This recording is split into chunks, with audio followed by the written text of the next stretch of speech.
Ini sudah pada pembahasan pada jenis penelitian kualitatif ya, penelitian kualitatif. Minggu lalu sudah melakukan ujian tes tengah semester. Bagaimana kira-kira rasanya bagaimana?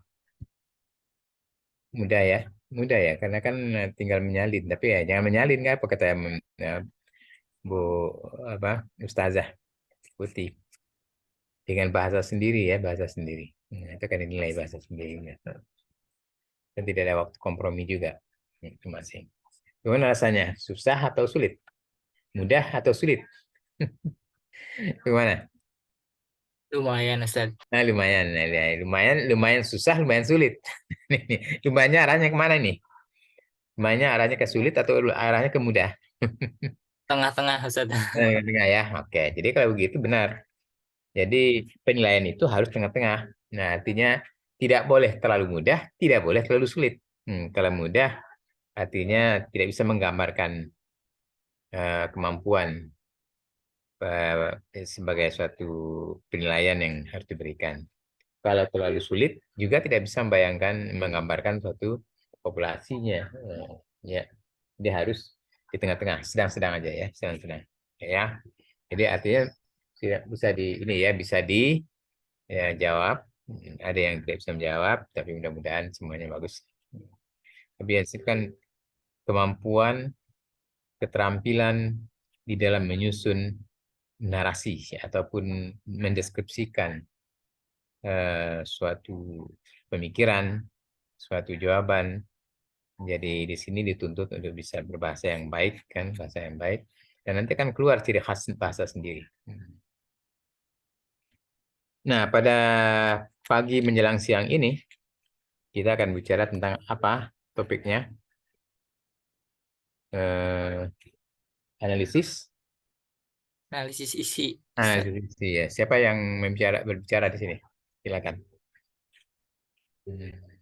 Yang bicara sekarang siapa? Yang presentasi hari ini, Ya. ini ada kelompok saya, Ustaz, kebetulan. Oh ya, wah, ada sudah diunggah ya? Ini apa ya? Sudah, Ustaz. Di Google Classroom apa? Iya, di GCR, Ustaz, sudah. Sudah ya. Nah, saya coba lagi nanti. Hmm, oke kalau begitu. Muhammad Arya siapa aja anggotanya? Mas Arya. Untuk anggota kelompok saya ada saya, terus ada Putra Maulana, uh, Maulana ya. ya Anida Jahra, Syifa Nadia, sama Sofi Andini, Ustaz. Maulana. Putra Maulana. Yang kedua Muhammad Arya. Arya. Yang ketiga siapa tadi? Anida Jahra. Anita Zahra. Anida Jahra. Oh, Anida Zahra ya. Anida Zahra ya.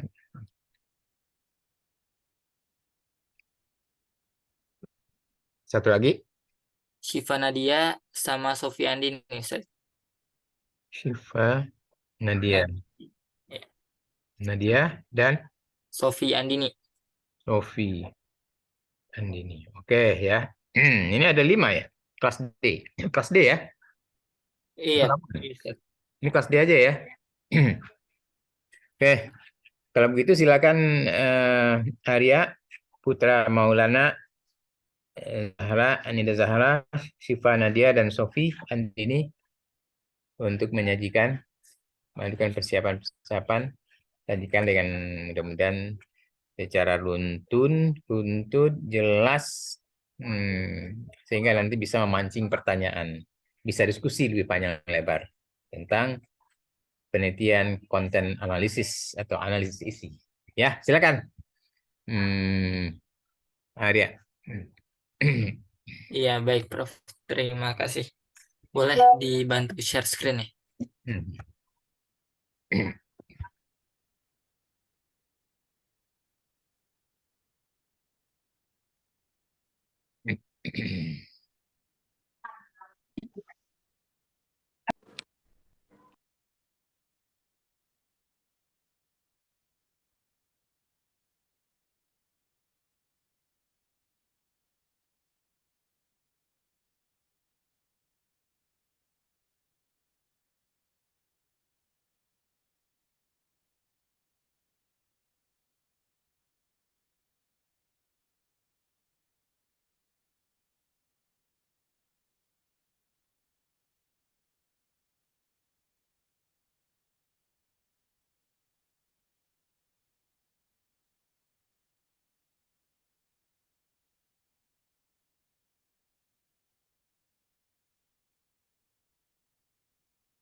Ya, baik. Izin mulai ya, Prof. Bismillahirrahmanirrahim. Assalamualaikum warahmatullahi wabarakatuh. Waalaikumsalam warahmatullahi wabarakatuh. Alhamdulillah, wassalatu ala rasulillah amma ba'du. Pertama-tama yang saya hormati Prof. Dr. Jainal Rafli, MPD, selaku dosen pengampu mata kuliah Metodologi Penelitian 1. Dan yang saya hormati juga Ustazah Dr. Putri Julharbi, MPD, selaku dosen mata kuliah Metodologi Penelitian 2, yang qadarullah hari ini belum bisa membersamai kita. Dan yang saya cintai kepada teman-teman eh, yang mengikuti matkul mata kuliah metodologi penelitian. Baik, sebelumnya izinkan saya perkenalkan diri. Nama saya Muhammad Arya selaku moderator pada presentasi hari ini yang insya Allah akan membantu jalannya diskusi pada hari ini. Di sini saya nggak sendiri ya, ada rekan-rekan saya yang telah tadi diperkenalkan oleh saya di awal. Yang pertama itu ada Anida Zahra selaku presentator pertama. Yang kedua ada saya Muhammad Arya selaku moderator. Yang ketiga di sini ada Putra Maulana selaku presentator keempat. Yang selanjutnya ada Sofi Andini selaku presentator ketiga. Dan yang terakhir ada Syifa Nadia selaku presentator kelima. Pada topik pembahasan kali ini, kami akan membahas mengenai metodologi penelitian analisis isi. Sebelum dibukanya presentasi pada hari ini, izinkan saya membacakan susunan acara pada hari ini. Yang pertama ada pembukaan, yang kedua ada penyampaian materi oleh presentator, yang ketiga ada sesi diskusi atau tanya jawab, dan yang terakhir ada penutup. Mungkin untuk menyangkilkan waktu, mari kita buka presentasi pada hari ini dengan baca lafaz basmalah. Bismillahirrahmanirrahim. Boleh next slide. Ya, pada topik pembahasan hari ini, kami akan membahas mengenai yang pertama ada pengertian penelitian kualitatif analisis isi, yang kedua ada karakter penelitian kualitatif isi, yang ketiga ada proses penelitian kualitatif isi, yang keempat ada macam-macam penelitian kualitatif isi, yang kelima ada prosedur penelitian kualitatif isi, dan yang keenam ada rancangan penelitian kualitatif isi. Boleh next slide lagi. Ya, baik. Untuk pendahuluan pada presentasi kali ini adalah kita review ulang mengenai penelitian ya. Penelitian adalah salah satu aspek yang krusial dalam pengembangan ilmu pengetahuan dan pemahaman kita terhadap berbagai fenomena. Nah, penelitian kualitatif analisis isi ini yang akan kami bahas adalah metode penelitian yang digunakan untuk menggali pemahaman mendalam tentang isi teks, pesan, atau konten tertentu dengan pendekatan kualitatif. Nah, dalam penelitian kualitatif, pengumpulan data tidak dipandu oleh teori, tetapi dipandu oleh fakta-fakta yang ditemukan pada saat penelitian di lapangan. Oleh karena itu, analisis data yang dilakukan bersifat induktif berdasarkan fakta-fakta yang ditemukan dan kemudian dapat dikonstruksikan menjadi hipotesis atau teori. Nah, itu merupakan pendahuluan atau pengantar ya untuk penyampaian materi kualitatif analisis isi. Yang insya Allah nanti akan dibahas secara rinci oleh rekan-rekan saya. Boleh next slide mengenai penelitian kualitatif analisis ini. Nah, oke, lanjut ya ke pengertian penelitian analisis isi ini akan disampaikan oleh rekan saya. Kepadanya dipersilahkan, Nida Zahra. Baik, terima kasih atas kesempatannya. Pada poin pertama pada presentasi kita pada kali ini adalah definisi tentang analisis isi atau penelitian konten analisis. Analisis isi atau sering disebut juga konten analisis adalah penelitian yang bersifat pembahasan mendalam terhadap isi suatu informasi tertulis atau tercetak dalam media massa. Nah, teknik penelitian ini memungkinkan seseorang menguraikan dan memahami perilaku manusia secara tidak langsung dengan menganalisis komunikasi antara satu manusia dan manusia lainnya dalam berbagai genre dan ragam bahasa yang digunakan. Bisa next slide.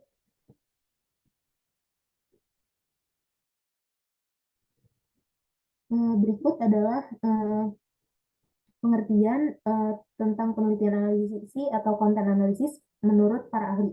Nah, yang pertama ini adalah pengertian menurut Stone dan Syukriyadi Sambas. Analisis isi merupakan suatu teknik penelitian untuk membuat rumusan kesimpulan-kesimpulan dengan mengidentifikasikan karakteristik spesifik secara sistematis dan objektif dari suatu teks. Nah, pengertian menurut ahli yang kedua adalah menurut Krippendorff. Analisis isi adalah suatu teknik penelitian untuk membuat inferensi yang dapat direplikasi atau ditiru dan sahih datanya dengan memperhatikan konteksnya. Lalu menurut ahli yang ketiga, yaitu menurut Boulaeng, konten analisis merupakan suatu tahap dari pemrosesan informasi yang menyangkut isi-isi komunikasi yang ditransformasikan melalui aplikasi yang sistematik dan objektif menurut ketentuan kategorisasi ke dalam data yang dapat diinterpretasi dan dibandingkan. Lalu menurut ahli yang ketiga, yaitu menurut Rahmat Kriantono, konten analisis adalah teknik sistematis untuk menganalisis suatu pesan atau suatu alat untuk mengobservasi dan menganalisis isi perilaku komunikasi yang terbuka dari komunikator yang terpilih. Bisa di next slide. Lalu berikut adalah merupakan contoh-contoh aplikasi penelitian analisis ini dalam analisis isi ini dalam bidang pendidikan. Yang pertama itu menggambarkan kecenderungan atau tren dalam persekolahan melalui pengujian profesional dan atau publikasi umum. Yang kedua, mengetahui pola organisasional pendidikan. Yang ketiga, memperlihatkan cara sekolah yang berbeda dalam mengatasi permasalahan yang sama dengan cara yang berbeda. Lalu poin yang keempat adalah menduga sikap, nilai, dan pola budaya dari negara atau daerah yang berbeda. Lalu poin yang kelima adalah membandingkan mitos yang dipercaya oleh masyarakat mengenai sekolah dengan hal yang terjadi sebenarnya. Poin yang terakhir dari contoh aplikasi analisis ini adalah memperoleh informasi mengenai perasaan guru tentang kerja mereka dengan menganalisis tulisan guru tentang kerja mereka. Selanjutnya saya kembalikan kepada moderator. Ya, baik. Terima kasih Saudari Anida Zahra. Selanjutnya ada pembahasan karakteristik penelitian kualitatif yang insya Allah akan disampaikan oleh presenter selanjutnya, yaitu Saudari Sofi Andini. Kepadanya saya persilahkan. Baik, terima kasih atas kesempatannya. Selanjutnya saya izin memaparkan materi yaitu karakteristik penelitian kualitatif. Penelitian kualitatif memiliki sejumlah karakteristik yang membedakannya dengan penelitian lain. Dan seorang peneliti harus memahami tentang konsep dan karakteristik penelitian kualitatif agar tidak banyak mengalami kesulitan dalam proses penelitian. Berikut beberapa karakteristik dalam penelitian kualitatif analisis isi. Yang pertama, ada hipotesis, yaitu karakteristik yang pertama dari penelitian kualitatif. Adalah adanya hipotesis penelitian dari peneliti apabila diperhatikan hipotesis peneliti yang ada dalam penelitian kualitatif sama seperti hipotesis asosiatif, yaitu dugaan atau jawaban sementara dari variabel penelitian. Dalam metode penelitian kualitatif, hipotesis dinyatakan oleh peneliti dalam bentuk kalimat dan bukan berbentuk simbol matematika. Yang kedua ada objek penelitian. Dalam penelitian kualitatif, objek penelitian diambil dari latar alamiah atau natural. Artinya, objek penelitian tersebut tidak dimanipulasi serta tidak diada-adakan, sehingga peneliti pun dapat mempertanggungjawabkan hasil penelitiannya. Yang ketiga ada instrumen penelitian. Karakteristik selanjutnya dari penelitian kualitatif adalah adanya instrumen penelitian. Penelitian adalah instrumen utama dalam penelitian untuk berupaya mengumpulkan data-data penelitian. Yang keempat ada metode penelitian. Metode penelitian yang cenderung lebih fokus menganalisis dan menyajikan analisis dari data dengan menuliskan kata-kata deskriptif dibandingkan dengan menggunakan angka, sehingga penelitian kualitatif memiliki metode yang berkebalikan dari penelitian kuantitatif. Penelitian kuantitatif cenderung lebih fokus menjelaskan atau menyajikan hasil analisis dengan angka, sehingga penelitian kuantitatif lebih fokus pada penggalian persepsi maupun pengalaman dari partisipan dan sifatnya subjektif. Hal ini tentu berbeda dengan metode penelitian kualitatif, karena lebih menekankan pada proses pelaksanaan penelitian itu sendiri dan bukan berdasarkan hasil penelitian. Penelitian kualitatif bukan bertujuan untuk mengeneralisasi, akan tetapi lebih untuk menafsirkan pemahaman secara ideografis saja. Boleh next slide. Selanjutnya, karakteristik analisis isi menurut Guba dan Lincoln. Keduanya mengemukakan 5 karakter atau prinsip dasar analisis isi, yaitu yang pertama ada proses mengikuti aturan. Setiap langkah dilakukan atas dasar aturan dan prosedur yang disusun secara eksplisit. Yang kedua, analisis isi adalah proses sistematis. Hal ini berarti dalam rangka pembentukan kategori, sehingga memasukkan dan mengeluarkan kategori dilakukan atas dasar aturan yang taat asas. Yang ketiga, analisis isi merupakan proses yang diarahkan untuk mengeneralisasi. Yang keempat, analisis isi mempersoalkan isi yang termanifestasikan. Jadi, jika peneliti akan menarik kesimpulan, harus berdasarkan isi suatu dokumen yang termanifestasikan. Yang kelima, analisis isi dapat dianalisis secara kuantitatif, namun hal itu dapat pula dilakukan dengan analisa kualitatif. Selanjutnya, saya kembalikan ke moderator.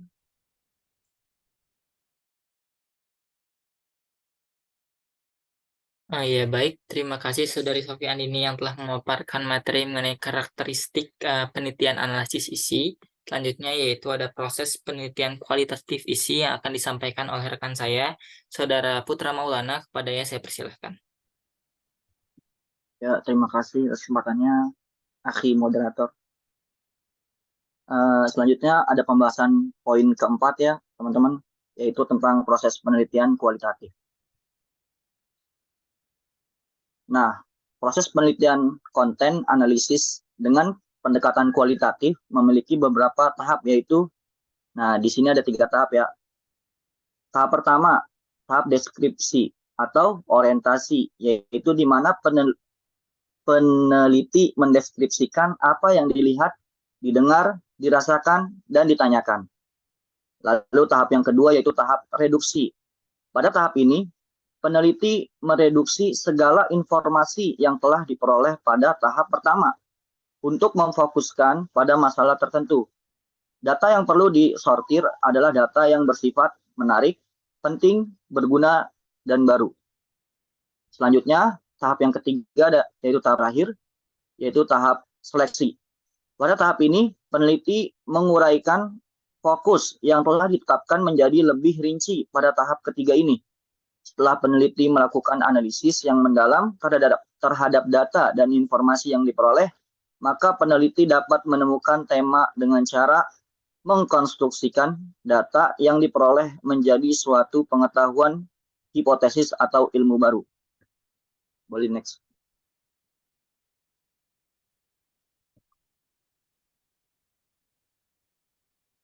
Nah, subbab poin yang kelima yaitu macam-macam penelitian kualitatif.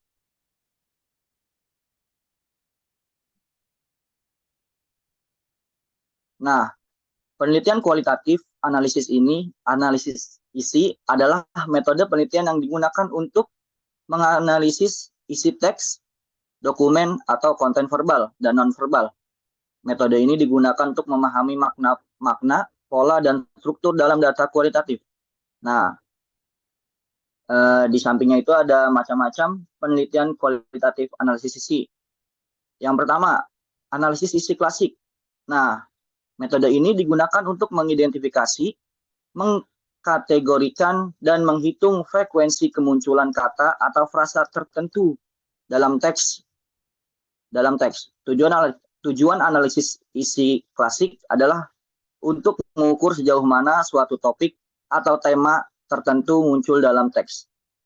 Selanjutnya ada analisis isi tematik. Analisis isi tematik fokus pada pengidentifikasian tema-tema utama dalam teks. Peneliti mengidentifikasi pola-pola dan kategori-kategori tematik yang muncul dalam data, sehingga memungkinkan untuk memahami makna mendalam dari teks. Selanjutnya ada analisis isi naratif. Metode ini digunakan untuk menganalisis struktur naratif dalam teks. Peneliti memeriksa bagaimana cerita dibangun, termasuk karakter, plot atau alur, konflik, dan resolusi. Analisis ini sering digunakan dalam penelitian sastra dan analisis cerita.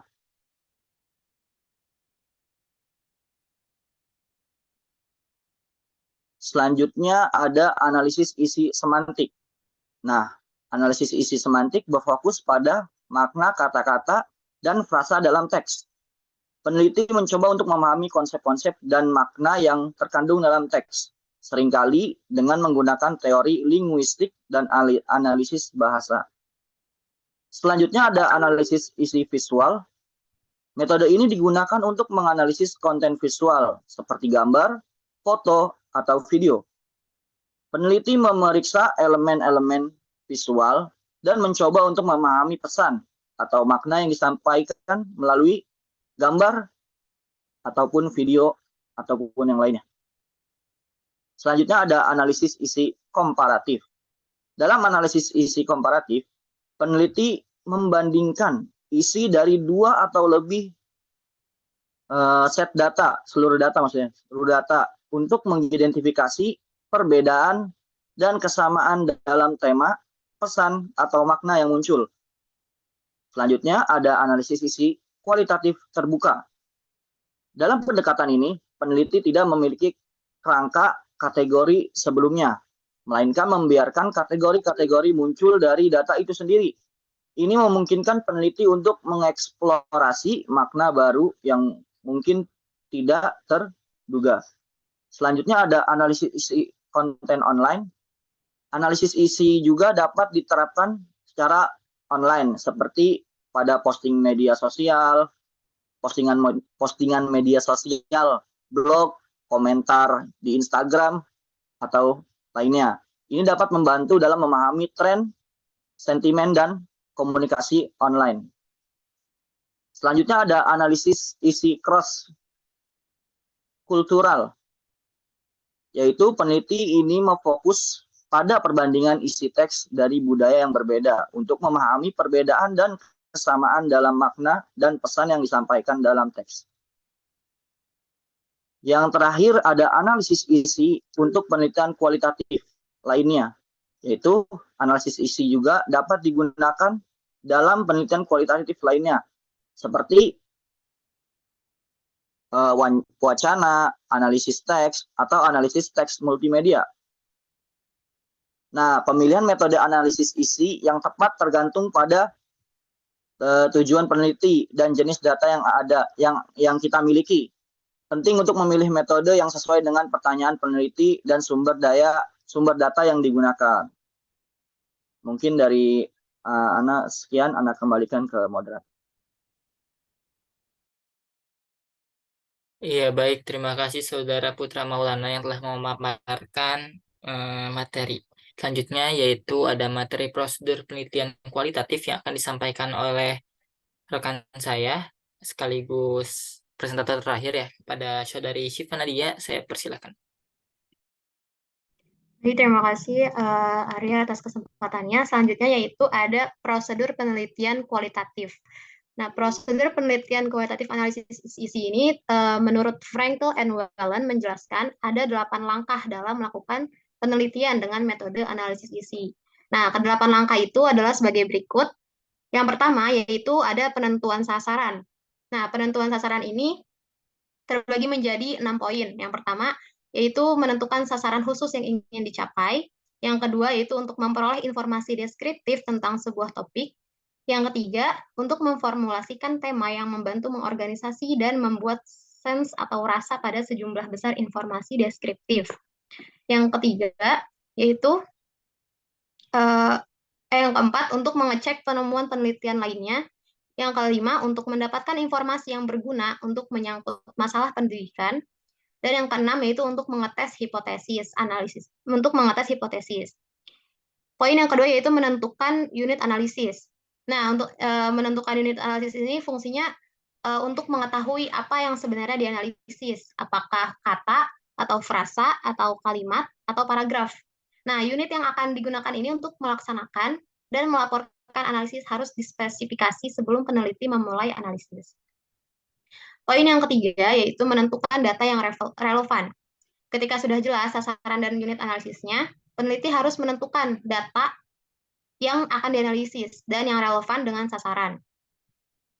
Yang keempat yaitu mengembangkan dasar pemikiran.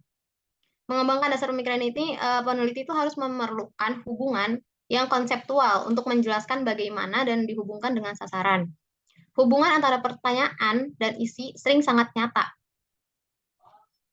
Di lain waktu, hubungan terlihat sangat tidak nyata dan perlu untuk dijelaskan. Jadi, peneliti yang tertarik dalam perubahan sikap terhadap kelompok tertentu mungkin memutuskan untuk melihat bagaimana mereka diperankan dalam cerita pendek yang ada di majalah yang dipublikasikan dalam waktu yang berbeda. Selanjutnya yang kelima yaitu mengembangkan rencana sampling. Sebagai contoh, novel dapat disampelkan pada satu atau lebih level atau tingkatan, seperti kata, frasa, kalimat, paragraf, bab, buku, atau pengarang. Program TV dapat disampelkan dengan tipe, saluran, sponsor, produser, atau waktu tayang. Beberapa jenis komunikasi dapat disampelkan pada beberapa tingkatan konsep yang tepat. Yang keenam yaitu memformulasikan kode kategori. Setelah peneliti menetapkan setepat mungkin aspek isi yang akan diinvestigasi, peneliti perlu untuk memformulasikan kategori yang relevan untuk investigasinya. Kategori harus sangat eksplisit sehingga peneliti lain dapat juga memakainya untuk menguji materi yang sama dan memperoleh hasil pokok yang sama, yaitu menemukan frekuensi yang sama dalam setiap kategori.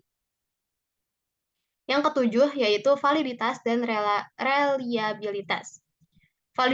Validitas yang sering disebut dengan kesohihan atau ketepatan merujuk pada kualitas data yang dikumpulkan dengan menggunakan instrumen tertentu dapat juga diartikan sebagai derajat ketepatan antara data yang dikumpulkan peneliti dengan data yang sesungguhnya terjadi atau yang ada pada subjek atau lokasi penelitian. Yang kedelapan yaitu ada analisis data. Analisis data ini perhitungan merupakan sifat penting bagi beberapa analisis isi. Setiap waktu sebuah unit dalam kategori yang berhubungan dapat dihitung. Jadi hasil akhir pada proses pengkodaan pasti nomor. Sangat jelas bahwa perhitungan frekuensi beberapa kata, frasa, simbol, gambar, atau isi yang nyata lainnya memerlukan penggunaan nomor. Misalnya dilakukan analisis isi pada editorial kebijakan dalam beberapa koran di Indonesia. Selanjutnya, slide selanjutnya. Baik, pembahasan selanjutnya yaitu rancangan penelitian kualitatif. Boleh dilanjut? Rancangan penelitian kualitatif analisis isi ini terbagi menjadi 4. Yang pertama yaitu ada penentuan sampel. Nah, penentuan sampel ini ada kemungkinan, meski kemungkinan kecil, yaitu untuk dapat meneliti semua materi yang relevan dengan sebuah permasalahan tertentu. Sebagai sebuah alternatif bagi sebuah perlakuan total yang ideal, sampel bisa digunakan berdasarkan metode probabilitas, dan dalam situasi sampel, kuota tertentu juga merekomendasikan suatu proses penyeleksian sampel dengan berbagai tahapan. Yang pertama yaitu penyeleksian pengirim, penyeleksian dokumen, dan penyeleksian sebuah subset dokumen. Yang kedua yaitu ada unit analisis. Unit analisis merupakan komponen teks yang terkecil, tempat ditelitinya kejadian, dan karakterisasi variabel-variabel. Oleh karena itu, sebuah teks tidak terdiri atas unit-unit yang alami. Unit-unit tersebut harus dijelaskan pada tataran sintaktik atau semantik untuk setiap penyelidikan konkretnya. Selanjutnya itu ada kategori dan coding. Nah, inti dan panti utama analisis isi apapun adalah sistem kategorinya. Setiap unit analisis harus dikodekan atau dengan kata lain harus dialokasikan pada satu atau lebih kategori. Selanjutnya yang terakhir yaitu tipologi prosedur analisis isi. Menurut Marten, dengan menggunakan kriteria tujuan analitis dan sasaran analisis mencoba mengusulkan sebuah tipologi prosedur analisis isi. Dalam tipologi ini, komunikator, resipien, dan orientasi situasional masuk ke dalam tujuan analisis, sedangkan tataran semiotik secara membingungkan masuk ke dalam metode analisis. Sekian pembahasan dari saya kembalikan ke moderator. Terima kasih. Ya, baik. Terima kasih kepada Saudari Syifa Nadia yang telah memaparkan materi terakhir yang telah kami sampaikan. Jadi, terima kasih juga kepada seluruh presentator yang telah menyampaikan. Izinkan saya mengulas mengenai materi yang telah disampaikan oleh presentator. Yang pertama tadi presentator telah menjelaskan mengenai pengertian dari penelitian analisis isi, yang artinya bahwa penelitian ini bersifat pembahasan mendalam terhadap isi suatu informasi tertulis atau tercetak dalam media massa. Dan tadi juga presentator pertama atau saudari Anida Zahra telah menjelaskan kembali mengenai analisis isi ini dengan perspektif banyaknya ahli gitu yang tadi telah disampaikan, atau teman-teman bisa melihat materinya lagi di PPT atau makalah yang telah kami cantumkan di Google Classroom.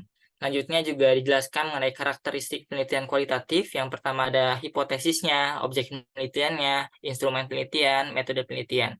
Selanjutnya juga tadi presentator membahas mengenai karakteristik analisis isinya. Yang pertama ada proses mengikuti aturan. Yang kedua ada analisis isi adalah proses sistematis. Selanjutnya ada analisis isi merupakan proses yang diarahkan untuk mengeneralisasi. Selanjutnya ada analisis isi untuk mempersoalkan isi yang termanifestasi. Selanjutnya ada analisis isi dapat dianalisis secara kuantitatif, namun hal itu dapat pula dilakukan dengan analisis kuantitatif. Nah, selanjutnya presentator ketiga membahas mengenai proses penelitian kualitatif. Yang pertama ada tahapan deskripsi, yang kedua ada tahap reduksi, yang ketiga ada seleksi. Nah, selanjutnya dijelaskan juga macam-macam penelitian kualitatif yang tadi telah disampaikan, kurang lebih ada 10 gitu. Yang pertama ada analisis isi klasik, analisis isi tematik, analisis naratif, dan yang terakhir di penjelasan itu tentang analisis isi untuk penelitian kualitatif lainnya gitu. Mungkin secara gamblangnya atau secara jelasnya bisa teman-teman lihat di makalah. Lanjutnya juga tadi presentator keempat atau saudari Syifa Nadia menyampaikan mengenai prosedur penelitian kualitatif dan juga rancangan penelitian kualitatif. Ya, mungkin itu saja ya ulasan dari saya selaku moderator. Selanjutnya saya buka sesi tanya jawab. Kepada audiens yang ingin bertanya, silahkan menggunakan fitur raise hand terlebih dahulu. Dan yang bertanya kami buka 2 sesi, dengan syarat sesi kedua apabila waktu masih tersedia kami buka sesi 2. Untuk sesi pertama dipersilakan untuk 3 penanya, kepada yang saya persilakan.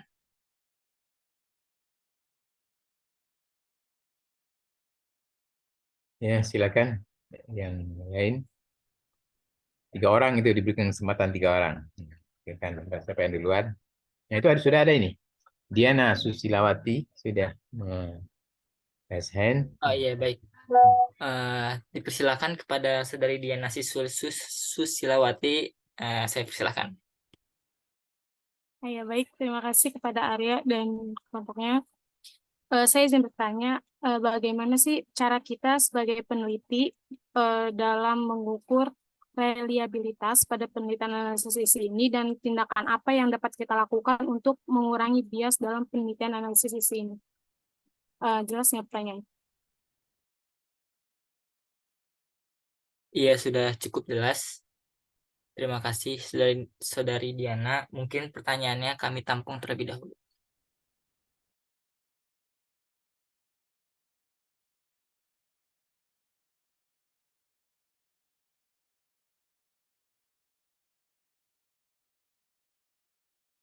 Boleh tersedia untuk 2 penanya lagi. Kepada teman-teman yang ingin bertanya, dipersilakan.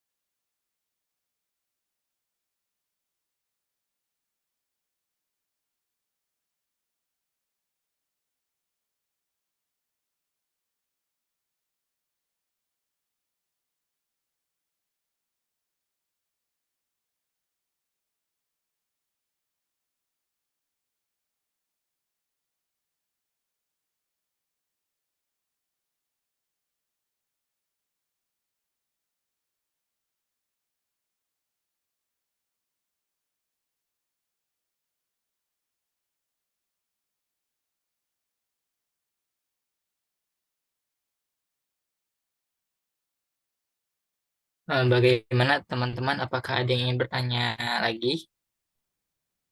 Diberi waktu sampai 10.45 ya. Kalau enggak, saya tunjuk ya. Enggak ada yang bertanya. Fauzia ada?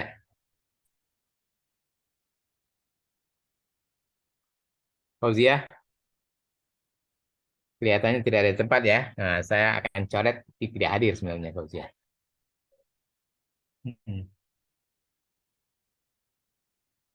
Fauziah tidak hadir kelihatannya ini.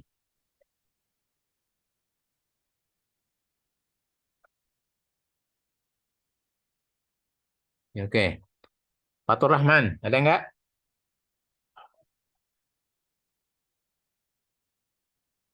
Fatur Rahman. Ada? Mana Fatur Rahman? Buka ininya. Ya, ada yang mau tanyakan Fatur? Ke Fatur? Nah, silakan ditanyakan ke penyaji, ke kelompok penyaji. Tidak ada?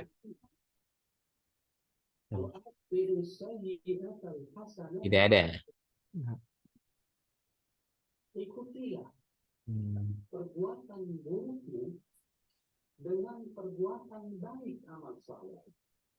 Ya. Ini siapa lagi nih? Saya akan cari orang-orang yang ini. Oke, yang penting Fatur udah buka ya, berarti tidak hadir. Zuniko Anggriawan.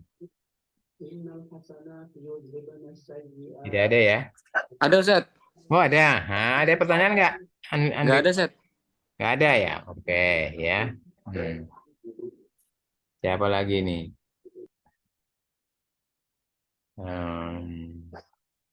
Cek dulu. Al-Ghifari Rahman. Al-Ghifari. Satu, Al-Ghifari. Berarti tidak ada di tempat ini. Al-Ghifari Rahman. Tidak ada di tempat. Tadi Fauziah tidak ada di tempat. Al-Ghifari juga tidak ada di tempat.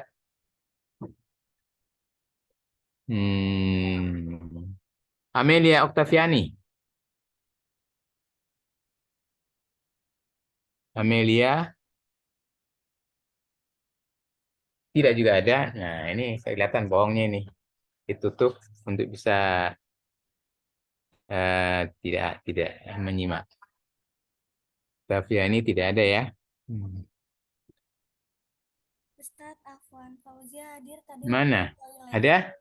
Hadir Fauzia Ustadz. Benar ada ya? Hadir Ustadz. Tadi habis dari toilet. Oktaviani, Amelia Oktaviani. Kenapa? Sakit apa? Amelia? Fauzia Tafani Ustadz. Siapa? Fauzia. Fauzia. Afwan Ustadz tadi dari toilet. Oh, Fauzia. Oh, yang tadi yang saya tanyakan pertama kali tadi ini. Fauzia. Ya Ustadz Afwan. Oh, oke. Fauzia. Oke, Amelia Octavia nggak ada, nggak jawab dia. Eriza Rahmawati. Nah, tidak jawab juga ini. Eriza. Eriza Rahmawati. Tidak ada ya. Eriza Rahmawati tidak ada. Amelia tidak ada. Intan Kusuma Wardani. Intan? Hadir Ustadz. Oke. Siapa lagi nih? Saya cek dulu yang tidak buka-buka. Ini nih. Apa Ustaz? Tadi Al-Ghifari Ustaz. Al-Ghifari. Ya, Al-Ghifari Iya, Ustaz. Tadi saya itu Ustaz jemput apa? Ade dulu Ustaz sebentar doang. Oh, ya itu. Ini kan waktu kuliah sebenarnya. Ya, oke. Al-Ghifari ya. Siapa lagi nih? Fadilah. Fadilah. Fadilah. Ada ya. Ada pertanyaan nggak Fadilah? Oh, tidak ada. Yang lain ada pertanyaan nggak? Coba. Abdullah. Hammam. Pertanyaan. Nggak ada Ustaz. Nggak ada. Andrew Putra. Andrew. Wujud Ustaz. Nggak ada juga nih. Dihya Khalifah. Hadir Ustaz. Ya, tapi tanya apa pertanyaannya? Waduh, nggak ada yang pengen ditanyain Ustaz. Paham semua tadi? Ya disampaikan? Insya Allah. Wah, benar ya, saya paham semuanya. Kemudian Rizka Putra Atorik, Ya Ustadz, ada pertanyaan? mungkin pertanyaannya ini aja yang buat kelompok 6. Pertanyaannya salah satu keunggulan dari penelitian kualitatif analisis isi dibanding yang lain tuh apa? Iya, bagus pertanyaannya. Nih, kan Rizka bilang nggak bisa, kan bilang bagus pertanyaannya. Silakan kelompok 6 jawab. Jadi, apa keunggulannya ini? Analisis isi yang kualitatif ya, dibandingkan yang lain. Coba. Ya baik Ustadz, terima kasih Torik. Silakan. Izin ditampung dulu ya, Iya. Ustadz. Yang Ada lain. satu penanya lagi Ustadz. Satu lagi, silakan.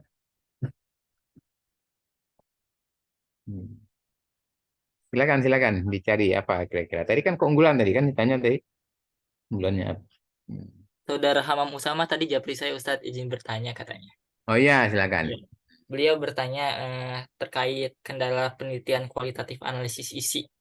Nah, kendalanya itu, kendala ya. Nah, silakan.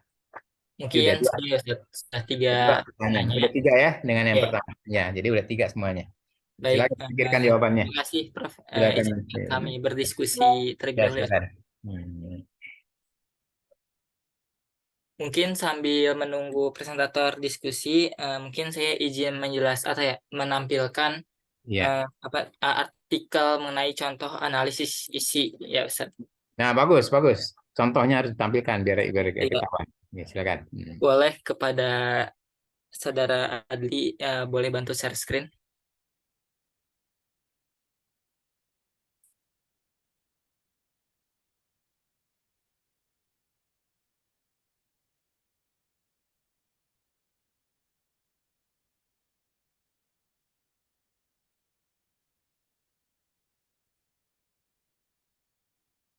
Bentar Ustaz.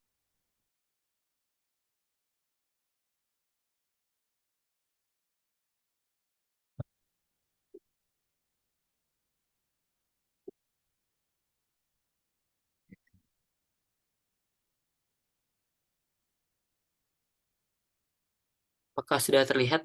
Sudah ya? Ya, sudah. Nah, ini merupakan salah satu artikel yang kami temukan mengenai contoh analisis isi. Kebetulan judul artikel yang kami temukan ini merupakan analisis pesan dakwah dalam novel jangan dulu di ini ya, dibawahin. Novel Laila Majnun gitu. Boleh di scroll ke bawah.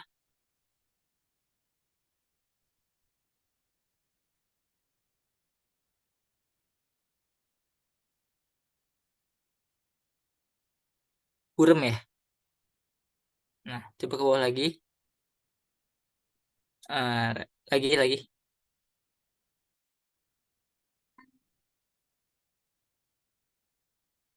Lagi. Nah, ini ada landasan teori yang mengenai analisis isi ini. Tadi kan penulis menjelaskan untuk mendalami terkait novel. Boleh dilanjut? Paling bawah. Paling bawah sih, scroll lagi ke bawah. Coba perhatikan dulu. Perhatikan dulu mulai dari latar belakangnya. Latar belakangnya mengapa dia meneliti ini. Nah, lihat latar belakangnya. Alasannya itu apa gitu. Coba lihat di latar belakangnya. Apa kira-kira alasannya di sini? Di paling atas ya? Iya, paling atas dari pendahuluan itu. Coba. Nah, ya, nih udah cukup. Nah, ke bawah lagi tadi udah ketemu sebetulnya. Ya, coba. Baca, ambil intisarinya. Apa kira-kira pengertiannya? Sebentar Ustaz, mungkin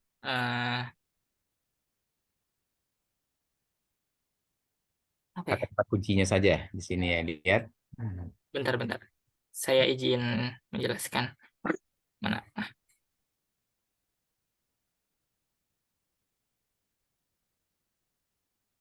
Diperbesar sedikit bagus. Tanda plus di klik.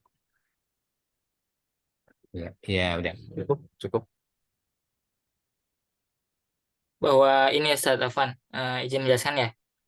Jadi penulis hal yang melatar belakangi untuk menulis judul ini bahwa eh,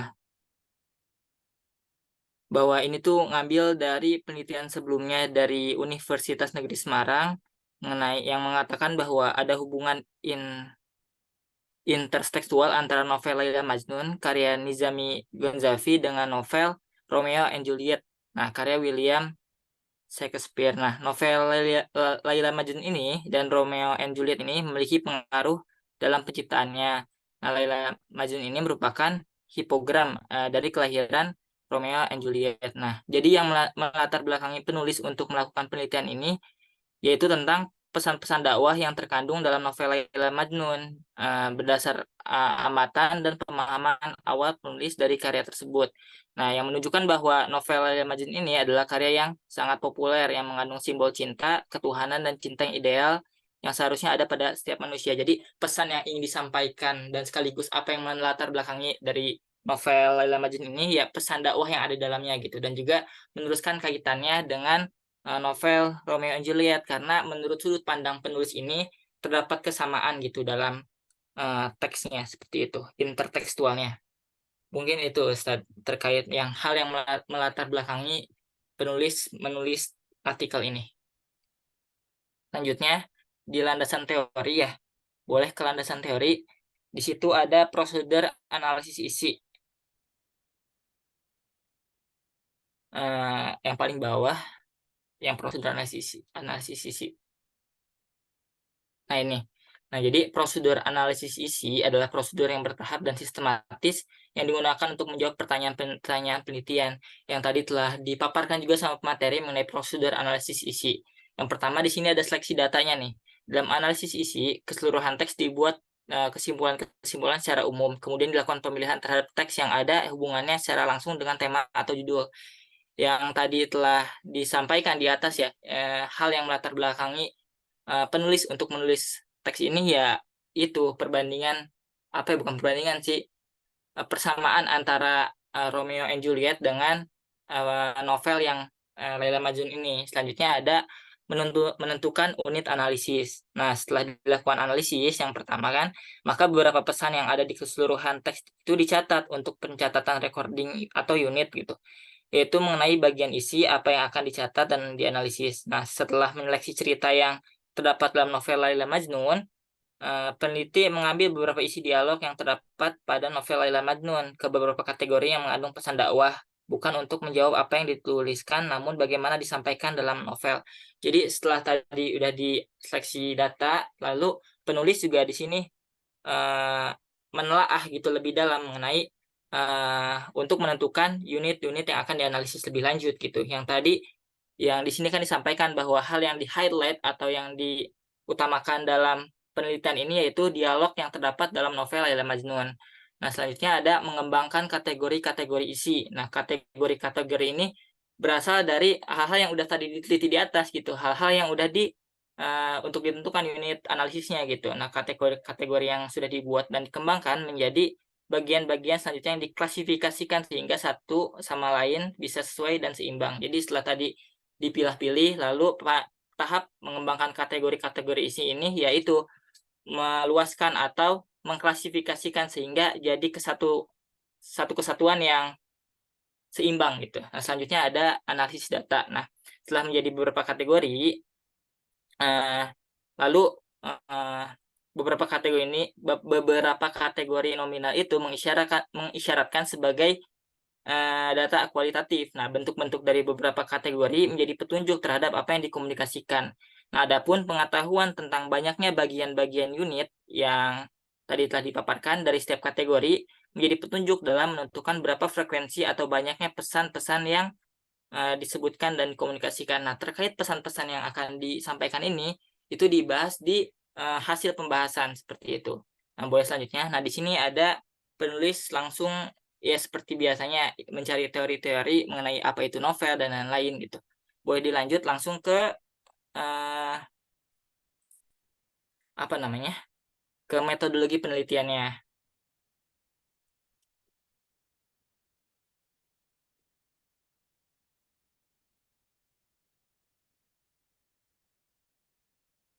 Nah, itu ya. Nah, jenis penelitian yang ini itu merupakan jenis penelitian kualitatif. Nah, dan apa namanya? Dan penulisan ini juga penulis menggunakan pendekatan analisis isi yang meliputi upaya klasifikasi lambang-lambang dipakai dalam komunikasi menggunakan kriteria dalam klasifikasi dan menggunakan teknik analisis tertentu dalam membuat prediksi. Nah, sumber data yang diperoleh oleh penulis ini adalah dari data primer, yaitu data yang berupa novel Laila Majnun, karya Nizami Gonzavi, yang menjadi rujukan pertama dalam penelitian skripsi ini. Nah, data ini disebut sebagai data utama dan data sekunder, yakni karya yang ditulis oleh orang lain mendukung pembahasan serta berbagai karya yang relevan dengan pembahasan pendidikan spiritual yang tadi telah dipaparkan, bahwa berarti karya data sekundernya itu si buku Romeo and Juliet gitu sebagai apa ya, bahan pendukung pembahasan. Nah, selanjutnya ada objek penelitian. Nah, objek penelitian ini adalah ya yang udah jelas gitu, novel Laila Majnunnya. Sedangkan unit analisis penelitiannya adalah potongan syair-syair dan isi cerita yang terdapat dalam novel Laila Majnun yang berkaitan dengan rumusan masalah dalam penelitian. Nah, selanjutnya ada teknik pengumpulan data yang ditempuh oleh penulis dengan teknik dokumentasi dilakukan dengan mencari data utama yang berasal dari teks yang terdapat pada novel Laila Majnun dan bahan-bahan lain yang berkaitan dengan judul penelitian. Bahwa berarti teknik penelitiannya itu dilakukan dengan mendokumentasi dari isi buku novel Laila Majnun. Selanjutnya ada teknik analisis data yang digunakan dalam menganalisis pesan dakwah dalam novel Laila Majnun menggunakan analisis isi. Ya, yang menurut Holsti, metode analisis adalah suatu teknik yang mengambil kesimpulan dengan mengidentifikasi berbagai karakteristik khusus suatu pesan secara objektif, sistematis, dan generalisasi. Adapun tahap konten analisis yaitu seleksi teks, menentukan unit analisis, mengembangkan kategori-kategori isi, dan menandai unit-unit, serta analisis materi penelitian yang berkaitan dengan novel Laila Majnun. Jadi, yang telah disampaikan di awal ya, yang mengenai prosedur penelitian penulis ini yang tadi udah jelaskan, bahwa berarti prosedurnya itu udah sesuai dengan konten analisis isi gitu. Jadi hal ini menyatakan bahwa teks atau artikel ini berarti berisi tentang secara teknik itu secara analisis isi karena sudah sesuai dengan prosedur-prosedur yang udah ditentukan. Nah, berikut itu hasil dan pembahasan ya. Nah, mungkin kalau yang ini teman-teman bisa melihat gitu. Contohnya di GCR juga sudah kami upload gitu. Mungkin itu slide mengenai contoh artikel mengenai konten analisis isi. Iya, bagus sekali ya. Jadi ada contohnya. Nah, sekarang jawab pertanyaan tadi yang 3 tadi. Sudah Baik. sudah di jawabannya. Sebentar, Ustaz.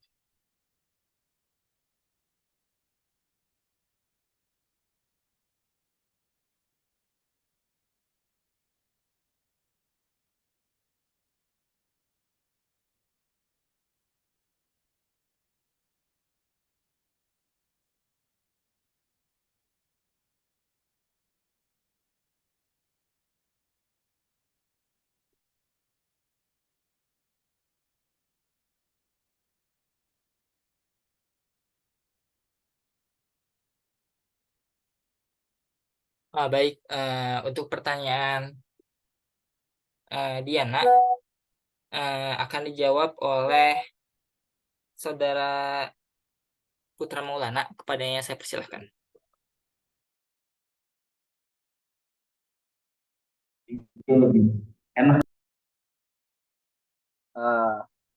Terima kasih, moderator. Mohon persilakan. Sebelumnya mau ngulang pertanyaannya dulu ya.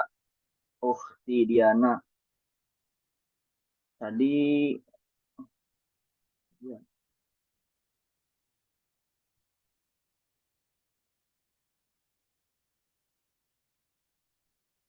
Bagaimana mengukur reliabilitas dalam penelitian analisis isi dan tindakan kita untuk menghindari bias. Benar nggak? Diana, kurang lebih begitu ya. Nah, ini aneh coba jawab ya. Kalau salah, mohon maaf. Cara mengukur reliabilitas dalam penelitian analisis isi ini yang kami dapat nih ya. Yang pertama itu langkah pertama, metode kepetakaan atau antar analisis, atau dalam bahasa Inggrisnya intercoder reliability. Ini adalah metode yang paling umum digunakan. Nah, metode ini melibatkan 2 atau lebih analisis yang secara independen menganalisis sebagian dari data yang sama. Setelah analisis selesai, perhitungkan tingkat kesepakatan antar analisis. Salah satu metode statistik yang sering digunakan adalah, kayaknya kita belum belajar nih, kappa-con. Anda juga nggak tahu, pokoknya ini ya, kappa-con. Nilai kappa yang tinggi menunjukkan tingkat kesepakatan yang baik antar analisis. Yang kedua ada pengulangan coding atau pengulangan analisis. Pengulangan analisis pada sejumlah sampel data dapat membantu memastikan konsistensi hasil antar analisis. Dalam pengulangan analisis kembali mengkode sebagian sampel data yang sama yang telah dianalisis sebelumnya oleh analisis lain. Kurang lebih begitu yang kedua ya. Jadi intinya yang kedua itu pengulangan analisis. Yang ketiga, penggunaan perangkat lunak analisis teks, yaitu beberapa perangkat lunak analisis teks dapat membantu mengukur reliabilitas dengan menghitung kesepakatan antar analisis secara otomatis. Perangkat ini dapat memantau tingkat kesepakatan antar analisis selama proses analisis. Jadi menggunakan kayak aplikasi gitulah. Selanjutnya ada pengkodaan ganda. Dalam pengkodaan ganda, 2 analisis yang berbeda mengkode setiap sampel data. Setelah itu tingkat kesepakatan antar analisis diukur. Jadi diukur dari 2 analisis tersebut. Metode ini dapat memberikan gambaran yang kuat tentang reliabilitas analisis isi. Selanjutnya ada statistik deskriptif.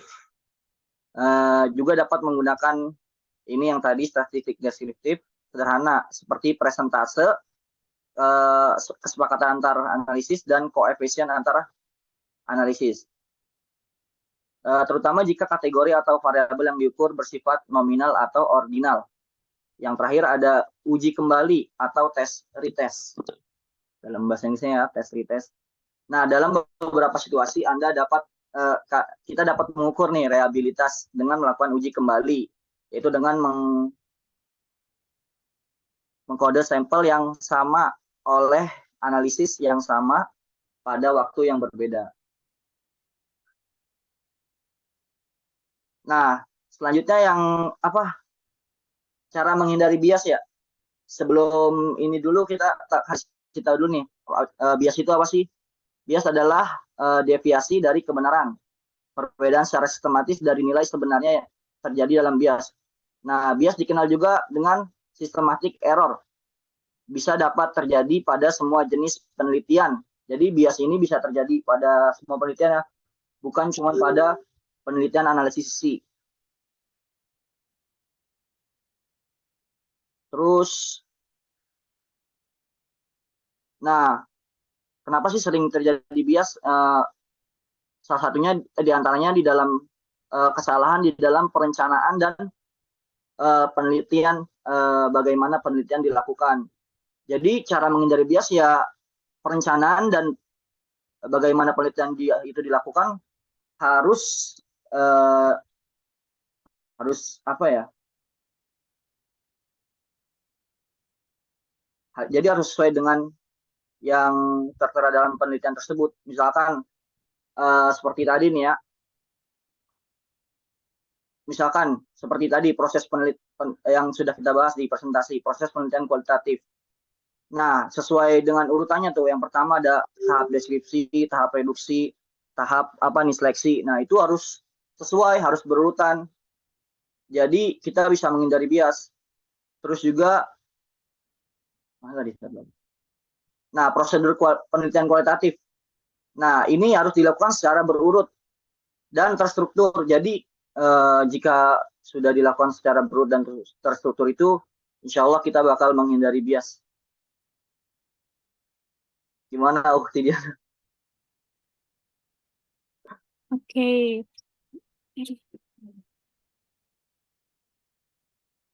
Oke, Anda kembalikan ke moderator.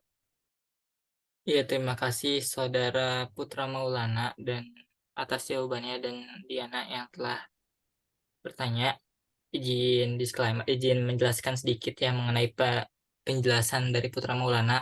Yang tadi Putra Maulana telah jelaskan dalam poin-poin. Nah, sebelum itu perlu kita refleksikan diri dulu ya, atau memahami begitu dalam penelitian analisis isi kualitatif ini. Reliabilitas itu mengacu pada sejauh mana hasil analisis bisa diandalkan gitu, yaitu apakah penelitian yang dilakukan dapat menghasilkan hasil yang konsisten jika dilakukan oleh peneliti yang berbeda atau jika dilakukan ulang dalam kondisi yang sama. Nah, karena penelitian analisis isi kualitatif sering melibatkan interpretasi dan pengkodean data yang subjektif, nah maka masalah reliabilitas ini sangat penting untuk dipahami dan diatasi. Nah, terkait bagaimana cara untuk menghindari pertanyaan maksud pertanyaan Dina itu yang tadi sudah dijelaskan Ahimaul gitu. Mungkin itu saja penyampaian tambahan oleh saya. Mungkin selanjutnya terkait pertanyaan Saudara Torik ya akan dijawab oleh Saudari Syifa Nadia. Kepada Septi, silahkan. Baik, terima kasih atas kesempatannya, Arya. Saya izin menjawab pertanyaan dari Saudara Torik. Tadi pertanyaannya keunggulan penggunaan metode analisis isi dalam penelitian kualitatif dibandingkan dengan metode penelitian lainnya. Benar pertanyaannya, Saudara Torik? Ya, benar, Syifa. Baik, di sini saya lebih mengkhususkan keunggulan bagi mahasiswa jurusan pendidikan bahasa Arab. Nah, di sini ada 8 keunggulan, tapi saya akan menjelaskan 4 bagian saja. Untuk keunggulan yang pertama yaitu ada relevansi dengan mata pelajaran. Nah, analisis ini merupakan metode yang relevan dengan mahasiswa program studi pendidikan bahasa Arab, karena memungkinkan untuk mendalami dengan memeriksa konten teks, literatur, atau dokumen bahasa Arab secara rinci. Nah, ini memungkinkan pemahaman yang lebih mendalam tentang aspek bahasa seperti tata bahasa, kosakata, struktur kalimat, dan juga makna. Keunggulan yang kedua yaitu fleksibilitas dalam sumber data. Nah, metode analisis ini dapat digunakan untuk menganalisis berbagai jenis sumber data, termasuk teks tertulis, teks lisan yang direkam, dan bahkan materi kurikulum. Nah, ini memberikan mahasiswa bahasa Arab fleksibilitas dalam memilih sumber data yang sesuai dengan penelitian mereka. Keunggulan yang ketiga yaitu dapat menggali makna dalam teks. Analisis ini memungkinkan mahasiswa untuk menggali makna dalam teks bahasa Arab, termasuk interpretasi mendalam tentang pesan, nilai budaya, dan makna simbolis yang terkandung dalam teks bahasa Arab. Keunggulan yang terakhir yaitu mengembangkan keterampilan berbahasa. Nah, melalui analisis isi ini, mahasiswa dapat memperkuat keterampilan membaca dan pemahaman bahasa Arab mereka. Mereka akan terbiasa dengan teks-teks yang lebih kompleks dan meningkatkan kemampuan mereka dalam menganalisis dan menginterpretasikan teks bahasa Arab. Bagaimana, Saudara Torik? Apakah sudah terjawab pertanyaannya? Sudah terjawab. Terima kasih atas jawaban. Baik, sama-sama. Selanjutnya saya kembalikan ke moderator. Ya, terima kasih Saudara Syifa Nadia dan juga Torik yang sudah bertanya. Selanjutnya pertanyaan ketiga akan disampaikan oleh rekan saya, Saudari Ani Zahra. Kepada saya, silakan. Baik, terima kasih atas kesempatannya. Saya izin menjawab pertanyaan dari Akhi Hamam. Pertanyaannya adalah kendala menggunakan penelitian analisis kualitatif isi. Penelitian kualitatif analisis isi. Nah, jadi untuk kendala-kendala dalam memakai penelitian kualitatif analisis isi ini bagi mahasiswa jurusan pendidikan bahasa Arab adalah yang pertama itu adalah waktu dan sumber daya. Menurut kelompok kami, metode analisis isi ini memerlukan waktu yang cukup lama untuk mengumpulkan, lalu menganalisis data, serta menginterpretasi data. Mahasiswa mungkin menghadapi kendala waktu dan sumber daya jika mereka memiliki batasan dalam hal waktu atau akses ke sumber daya atau referensi. Lalu poin yang kedua adalah kesesuaian dengan topik penelitian. Nah, tidak semua topik penelitian dalam rumpun mahasiswa pendidikan bahasa Arab cocok dengan metode analisis isi. Nah, beberapa topik mungkin lebih sesuai dengan metode penelitian kualitatif lainnya. Lalu yang kendala yang ketiga adalah keterbatasan akses ke data. Nah, mahasiswa jurusan bahasa Arab yang memakai penelitian kualitatif analisis isi ini mungkin menghadapi kesulitan dalam mengakses data yang relevan untuk penelitian mereka dengan menggunakan metode ini, terutama jika data tersebut sifatnya terbatas. Lalu kendala yang selanjutnya ialah kesulitan dalam interpretasi data. Nah, metode analisis sisi ini memerlukan kemampuan interpretasi yang kuat. Nah, mahasiswa mungkin menghadapi kesulitan dalam menginterpretasikan temuan dan mengaitkannya dengan teori dan serta literatur yang relevan. Sekiranya segitu saja. Apakah sudah terjawab, Pak Ilham? Ya, sudah sekali terjawab. Terima kasih. Ya, sama-sama. Terima kasih kembali. Iya, baik. Terima kasih Saudari Anida Zahra dan Hamam yang telah bertanya. Afwan, Prof, ini lanjut buka sesi 2 atau dicukupkan saya sampai sini terkait sesi diskusinya?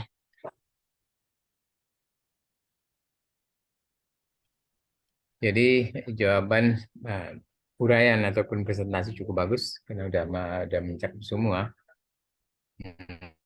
Cuma mungkin saya ada tambahan sedikit bahwa isi itu sebenarnya kan ada orang yang isi itu dengan menggunakan kuantitatif, ada yang kualitatif.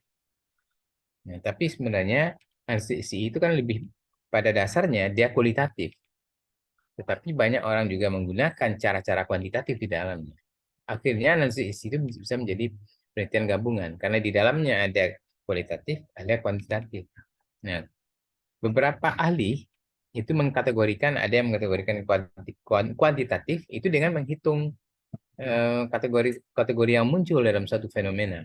Tapi ini harus ingat bahwa yang kita telitikan teks ya, teks ataupun wacana ataupun bahan-bahan yang bisa wacana tertulis maupun lisan. Jadi bukan hanya tertulis saja, bisa juga wacana lisan. Semuanya itu yang termasuk juga Al-Quran, itu kan teks. Nah, itu bisa dianalisis isi sebenarnya dalamnya. Sehingga kita bisa menggali sumber-sumber yang ada di dalam ayat-ayat Al-Quran itu. Ya, oleh karena itu dia bisa menganalisis mulai dari hal-hal yang ringan, dari masalah kata ataupun secara linguistik, penggunaan bahasa di dalamnya, sampai kepada pesan yang disampaikan, sampai kepada asbabun nuzulnya, sampai kepada interpretasi makna yang muncul, atau bagaimana para ulama menerjemahkan perbedaan-perbedaan yang terjadi dalam penafsiran, itu juga bisa dianalisis. Itu juga analisis isi. Ya, juga analisis isi itu kan banyak macamnya tadi kan. Jadi bukan hanya, tadi ada berapa macam tadi? 10 atau berapa tadi? Bisa lebih dari itu juga. Analisis isi itu, analisis wacana, sebenarnya analisis isi dia. Kita menganalisis wacana itu analisis isi. Ya, itu cuma banyak lingkupnya itu cukup luas dan memang bisa menganalisis apa saja, baik menganalisis simbol-simbol, menganalisis konteks yang terjadi, menganalisis secara semiotik. Jadi ada analisis semiotik itu ada bisa termasuk dalam kajian dalam wilayah penelitian konten analisis. Jadi konten analisis yang dianalisis adalah semiotik, makna secara pragmatik, secara semantik juga bisa ya, menganalisis secara pragmatik dan semantik, secara kontekstual dan segala macam itu bisa dianalisis. Bagus, ini cukup yang presentasi cukup ini bagus. Nah, minggu depan apa judulnya? Minggu depan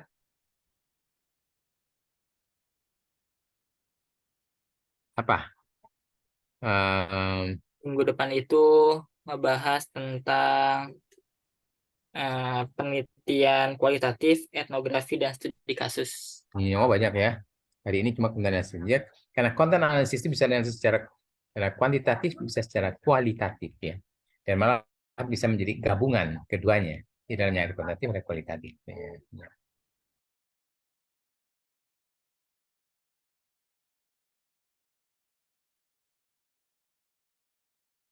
Baik, Prof. Ini sudah dicukupkan atau gimana? Saya kira sudah cukup. Karena ini sudah pukul 11.18 ya. Kalau masih ada waktu, kita cukupkan sampai di sini. Karena salat zuhur sekarang cepat sekali ya. 11.37, 38 ya. 7.38 gitu. Ini cepat sekali. Jadi kita cukup sampai di sini. Dan kita berikan penghargaan atau aplaus kepada penyaji ya. Yang dalam hal ini yang di antara penyaji ini yang paling menonjol adalah Muhammad Arya. Sudah panjang lebar berbicara dan termasuk juga memberikan contoh. Jadi minggu depan yang menyajikan harus menampilkan contoh. Contoh, mana contohnya? Penelitian studi kasus misalnya, apa contohnya? Penelitian naturalistik, apa contohnya? Berikan contoh. Sehingga nanti kita tidak hanya melihat secara teoretik, tetapi bagaimana orang mengaplikasikan, bagaimana peneliti melakukan penelitian dengan menggunakan metode itu. Jadi aplikasi secara fakta, secara empiris di lapangan, sehingga kita dilihat dulu bagaimana alasannya dia memilih topik itu.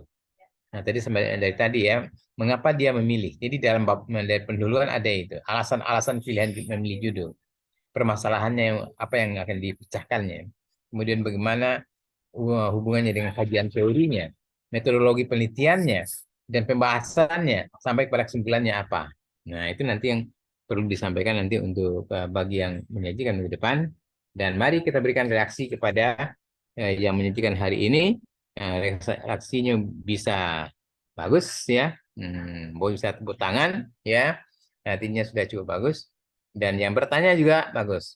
Yang tidak bertanya yang tidak bagus. Jadi yang tidak bertanya itu tidak bagus, tapi yang bertanya bagus. Nah, hebat semuanya.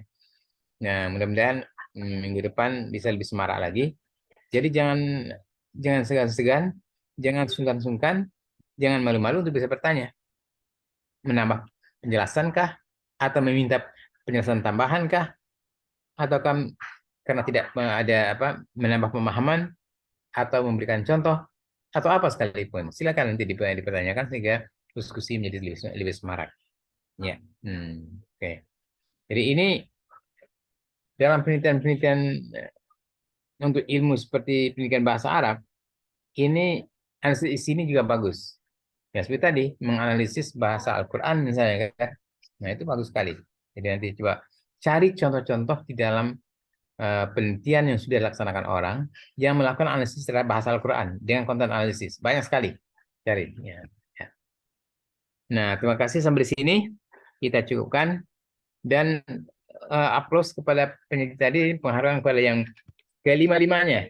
Ya, Muhammad Arya, Putra, Maulana, kemudian Anida Zahra, Syifa Nadia, dan Sofi Andini.